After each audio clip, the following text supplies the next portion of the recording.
Good morning, all. Here we are on 4 days before Christmas, December 21st. A quick update. Let's go through the charts of what happened overnight. Pretty much a flow on from yesterday. Those who have been following last few days, hope you're on top of it. All is fairly predictable with your alternatives. So let's start off with our daily chart on the S&P. Firstly, we are up around 30 handles above fair value, carried on from the bounce that we saw at the end of the close yesterday. The two fundamental changes were basically Micron and Nike earnings. There's a nice little write-up on the side from the pit box if you want to go through that versus what was expected, what's happened, and their outlooks, which were both positive. Both stocks are up, big caps. Micron on its news brought up the tech sector. Those that are watching Apple, for example, was pretty clear what was going on. Nike, the consumer situation there, so that brought that up. Overall, that also brought up Asia, so most of the Asian markets were up overnight. As a result of that positive turnaround that came after markets, and obviously the fear had come right off as we went through vol quite a bit there. So the Nikkei was the best performing, up 2.1%. Hong Kong through to Australia are up between 0.4 and 1%. News-wise, we had South Korea come out with a lower PPI, 0.5% versus 1%, but it's still running at 9.6 year on year. Hong Kong had its CPI, which is 1.8%, slightly lower than expected at 1.9%. That's an annual number. And in other news, the Japanese cabinet raised the country's overall economic assessment for the first time in 17 months. That comes after the BOJ report last month. And on top of that, the Nikkei reported that Japan is going to implement a huge 36 trillion supplementary budget and outlook in that growth. So that fits in with that outlook there.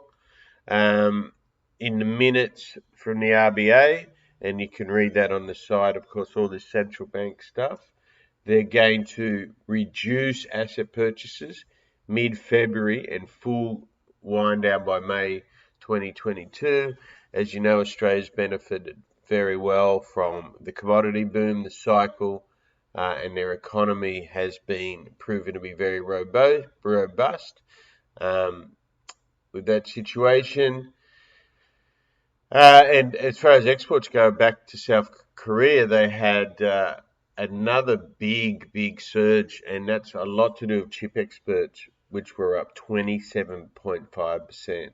So I think if you go back about 3 weeks ago, there's a good article on the site about how Samsung has now overtaken Intel in that situation, as far as being the world's biggest chip. Early in Europe, we got the DAX up 1%. FTSE, France, Italy, and Spain all up 1 or a little bit more. Consumer climate was out in Germany. That's one that's watched a lot. That was a lot more negative than expected. I'm not sure whether they're only expecting it to be down 2.7 given what's going on over there. It was down 6.8. And industrial sales were higher in Italy. That's a watched one, but that's from October. That was up 2.8%. And Switzerland had a good, strong trade surplus of 6.1 billion versus 5.1 expected. Out as far as news, we were following this one yesterday. The British Prime Minister Johnson said there won't be any more new restrictions before Christmas. So good to know he has a plan 4 days in advance. So that's good. On that note, we have in the US President Biden is going to address the nation today and outline plans for his Omicron risk, and they've been floating what he's going to say. It's a lot to do with home testing. I saw one mention of the military being involved, free testing. And now we spoke about yesterday that 73% of the variant in the US is Omicron. What's interesting and significant is this is a very weak virus, yet we're being put up with this intense, I guess, fear or that situation. But that is what's going on. We have gold trading up 6%, silver trading up nearly 2%. Oil has bounced nicely, almost $1. And Bitcoin is back over 47. When I looked at that yesterday, that was 45.5. So that's quite the bounce right there. Okay, let's look at our chart. So daily, Clinic got into that cloud, and so you had this big spike down, which was a double bottom if you look across on that breakout point. And then overnight, we've come back and tested the cage and not the tank, and just the code, and we just got above it. Now, it's very important, you know, and I say this ad nauseum, but Ichimoku is more than just something that fits your view. You've got to be consistent, look across all time zones, and use it with and understand the other patterns and other time and price aspects we use. That's very important. Be very wary of what's going on out there by not understanding it. So we saw that big spike here in the daily. So that's why we go down time frames, and your micro vision it. Remember, trade what's in front of you, meaning not what's behind you without understanding what that meant and then where it can go forward. So your eyes are always open. That sounds like a terrible cliche, doesn't it? So we got down here on the hourly just shy of minus 1.8, and as I went through last night, we had this failure here. We had a good Elliott wave move, and see how we use it all together. And then we had this power break test, and dribbled up all night. You remember, this market's always looking to pick bottoms. It is a bull market until proven otherwise. And the dip crowd is very large, and there's a lot of bag holders out of there. So this is your typical pattern. Let's look at where it got to and count in your grid there. So up nicely into the cloud. The support is going to be this Tenkan coupled with, where's our 4/8 move? So 1, 2, so we're over the 4/8 move, and that is a perfect fractal that right there in your Adams theory. So this needs to hold. Your resistance, your first resistance is this breakdown level, and we work our way up through that. Let's go to the 5-minute. So in the 5-minute cloud, and it's important that when you're trading to recognize what's going on. So we rallied all day yesterday. We went through that yesterday. Here's our 1, 2, see the failed lower low. 1, 2, 3, and we're building out our 5. Again, on a short-term basis, you can see we failed here, and we're actually under that high. Right, that happened at the end of the US. We came down. So that was your nice sell. All your rules are in place there. So again, we're going to watch what this Cajun does here with the Tenkan. Whether that becomes a kiss of death or a break. Two very different outcomes. And if we look at the profile, big rally here, still under quite a bit of resistance that we saw, but we've just come back in to all this supply just up here. See that? So we need to get above that. Now remember, it's Christmas, very thin. Anything can kind of happen and be exaggerated by people trying to front run or jump the market. Either way. Quick look at Apple. Apple, as I said, beautiful technical trader. We can see it's been scalping underneath the bottom of that cloud. Again, you can see the fractal. or if you apply the fractal, the atoms theory, the replication, you can see that move. We moved higher through, we got through Tankin, and then that Micron announcement's pretty well the fundamental view that popped that. So look at all that. We filled almost, or did we fill that gap we talked about yesterday? It looks like we did. So a lot of this stuff's pretty ridiculous. We saw a lot of call buying in Apple yesterday, out of the money, which helped pull that up. A lot of that would have also been used for protection, to protect the big shorts. Nasdaq, here we are on that. And you can see, obviously that lift. This is your Micron lift. Just general by the dip. Came off after into the Asian swell, and then we came back. We've came back to retest it. Here is our support. Your big support's going to be this cloud. Should it get under here? And we watch the nature of the Cajun and Tankin right here. And we're also locked in this 1/8 to 3/8 grid. This is a 30-minute chart. We're going to be very similar on the Russell. This is a daily I've got up. We'll go short a bit. This is your line, basically. That's your line in the sand for that little thing. If we go 30 minutes, yet if you got any questions, just feel free to ask.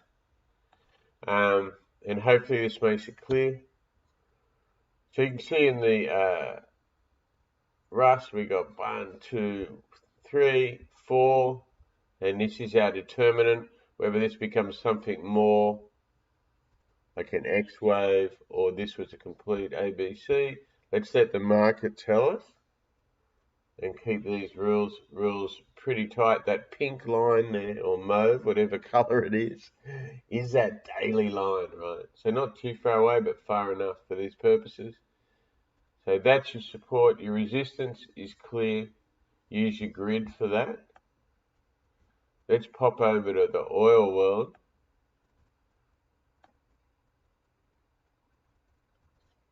So in oil, we had that same wick, so we got the risk on since this low pretty much. Oil was actually the one that led a lot of this up.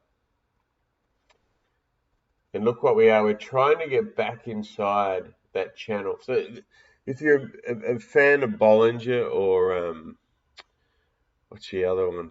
I can't think off the top of my head. Oh, the Keltner bands. To think how this opens and closes. And we're trying to get back inside that. As I said yesterday, I'd like this to be flat, to be a true magnet. So this is daily. And we want to look at that very sharp ABC. Here's your best way to look at that. And perhaps an ideal would be a retest of that breakdown line. If we come to the hourly there,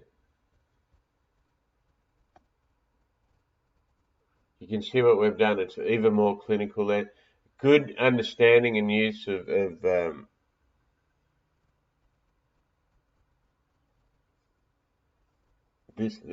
bottoming and false break.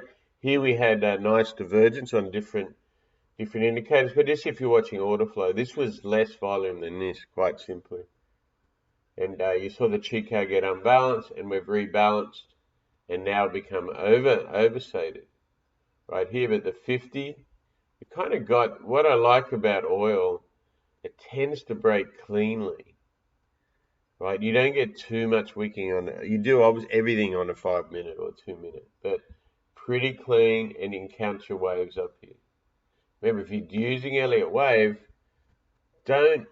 What I see a lot, and I mentioned this in Chimago, if people that are bullish tend to always just have what they believe is a bullish outcome. They may change time frames or whatever.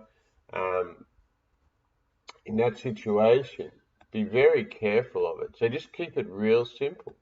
Keep it in 3s and 5s and look for confluence. You want to be as confident and without second guessing but true to your rules as you can to help you trade. Okay, so this is our 10-minute, and this is our pivot. We almost touched that overnight. Remember that the pivots on oil aren't as perfect as say in a domestic traded, a heavy volume domestic traded instrument because of the global nature. But they're a good indication. We look for confluence, and they're very clinical. Our friend Hap you can follow on Twitter. I think is one of the best users of this out there. And there are different. So you can also, and you just need to be consistent and understand why. But if you create your pivots, you have an option of the US market, the global market, US. There's really two. There's a RTH, i.e. pick closes, or up to when the S&P closes, or you got global. So understand what you're doing and what the market does with that, and be consistent. We use it in unison in Nova Wave with the other factors, as you know, you should know by now. So Tenkin's where we're coming in to the US. Remember, we have API out tonight and EIA out tomorrow there. And one more chart here. Let's go towards natural gas. So natural gas, lo and behold, has held up for 2 days pretty much, right? We had that sell-off yesterday in a perfect ABC. I mean, ABC is one of those great things to trade off. So look at that, we're pushing up. We have this big trend line here. So right now we're looking for a catalyst to get this one way or the other.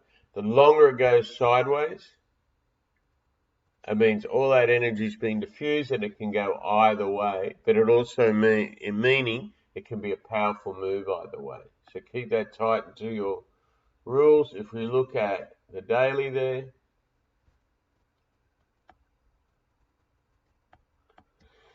you can see the nice 5 waves. You can see that went lower. So if we can get above this tank and then hold it, we've come under it.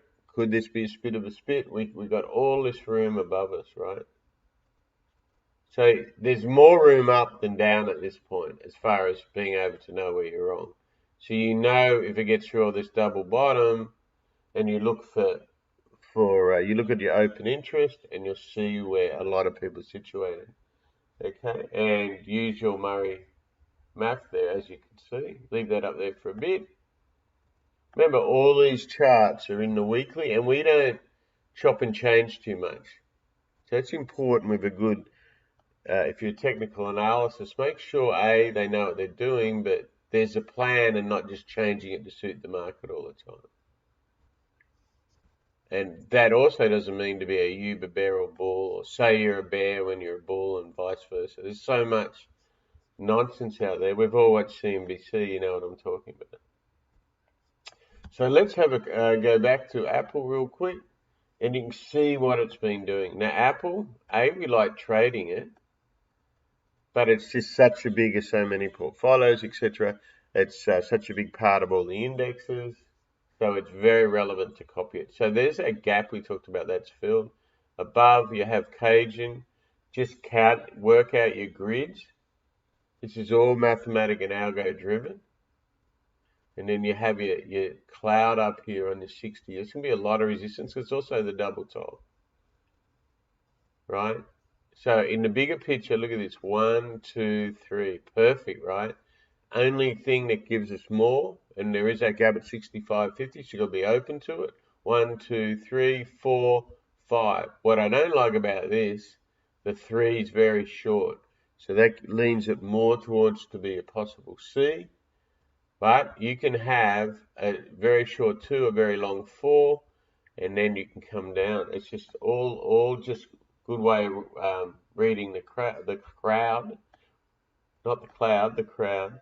And here we have, back to our Spurs, look how that 50 is just very powerful. We came back and tested it, didn't quite get to that, but so a lot of our targets, I mean, this is just clinical for those buying the dip. Don't just buy it for the sake of it. Look at this. This was a great buy. Look at your cheek out. Remember that previous low we worked through, and all that we go through. Just be comfortable to watch for that thing, but I look for 3 confluences before I would change something. And once a trade's working, let it work as much as it can. But you're always looking for the obvious. See, a lot of this is so obvious, and there's a lot of good people out there that I keep an eye on. That some of them are on Twitter that are very good at the math side of thing that I look at. And I should put it by the end of the year. I'll put a list out on some of them that believe that, but some good correct use of options and or like understanding what they are, I should say. Overall, in FX, we've seen dollar come back against the yen. That's the main thing we wanted to look at. See that? So remember, they've been buying the yen. And today we've seen the actually buying the dollar. I mean, these aren't big moves, but they're significant enough to talk about them. And you've seen the euro bounce after those numbers. Here's a quick look at the Turkish. So that, remember, that was a big move yesterday, massive move yesterday. It shows you what can happen with manipulation, intervention, all that sort of stuff. So always be wary of that, and that's why I don't really go into thin markets. And so we're still hanging down there. So the only other market the Bitcoin's had a pretty powerful bounce, as I mentioned earlier. So on that note, let's have a quick look on any gapping up and gapping down for companies. The biggest news gapping down was ALDX, which is down nearly 40% after its phase 3 trial was not met. So that's the beauty of biotechs. It's not, that's gap down, that's hard. So I can say where I've run into most losses in stock market tends to be these sort of stocks. I prefer to short them if I can, but you've also got to be wary of short squeezes in that. In other words, there's so many things you look at there, their float, etc. AQST, another biotech, is down 28%, which said the FDA is not ready to take action by the 23rd, i.e. 2 days for an NDA. We'll have all this up on the site in the forum. Is a good place to follow it. Another one, GBVT, is down 19%. That's another biotech. It's a phase 3 issue. CTMX, another biotech, down 17%. There's a theme here this morning, isn't it? That's from preliminary phase 2. MNMD is down nearly 7%. That's a phase 2 as well. And ACAD is down 5.5% after plans to resubmit. On the positive side, we talked about already, but Nike and MU, so Micron is MU and Nike's NKE, both up. RAD is also up 4%, but MU's, in my mind, was a lot to do with the sentiment change that brought up tech. And there's a good write-up on both, as I said. Some positive news for biotechs. IMV's up 8%. They tend to go up, down a lot more than what they go up, don't they? That's a collaboration with Merck. We have a share repurchase at a TMST putting up 3%. Let's see, Nikolai, a settlement agreement with the SEC. That may be interesting to look through. That's up 2% on that. And there's a bunch of other little movements, not too much worth talking about.